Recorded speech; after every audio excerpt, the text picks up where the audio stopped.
So to start with number 18, the diagonals of a parallelogram are congruent, which means this shape has to be a rectangle again, because a rectangle is a parallelogram that has congruent diagonals.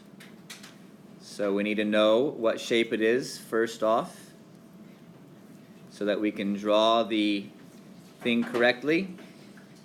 And we should know that rectangles have congruent diagonals by now that intersect at the point E. So now we can put in our information. A to E is 2 times a number. A to D is 20. And AB is 21. Okay, and we want to know what is the value of X. So a good thing that we know is that every single one of these diagonals is congruent and bisected. So there's a whole bunch of 2x's running around here. And now, hopefully you know that every rectangle has a bunch of right triangles in it. So I'm going to use this right triangle and our buddy Pythagoras to figure out what the value of x is. So I don't have a calculator, so let's see if we can do this in my head, if I remember everything correctly.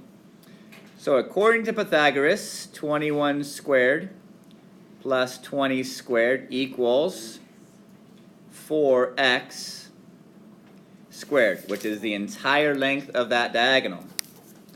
20 squared is 400. 21 times 21, 441. I heard was 441, thank you. And this is 16x squared. You square the 4 and you square the x. 4x times itself is 16x squared. Wow. So this is 841 when I add them together. Divided by 16.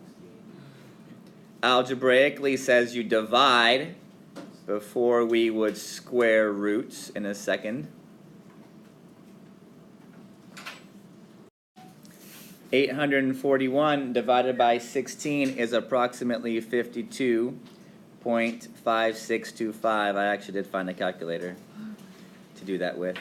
And then my last step of square rooting, let me get back to my calculator.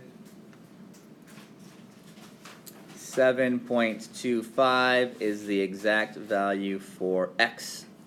So let's see what it asked us to do. I believe it just asked us to solve for x, and it did. Therefore, our answer is 7.25. So you have to remember that in a rectangle, the diagonals are congruent and bisected. So when you know one part of a diagonal, you know all of it.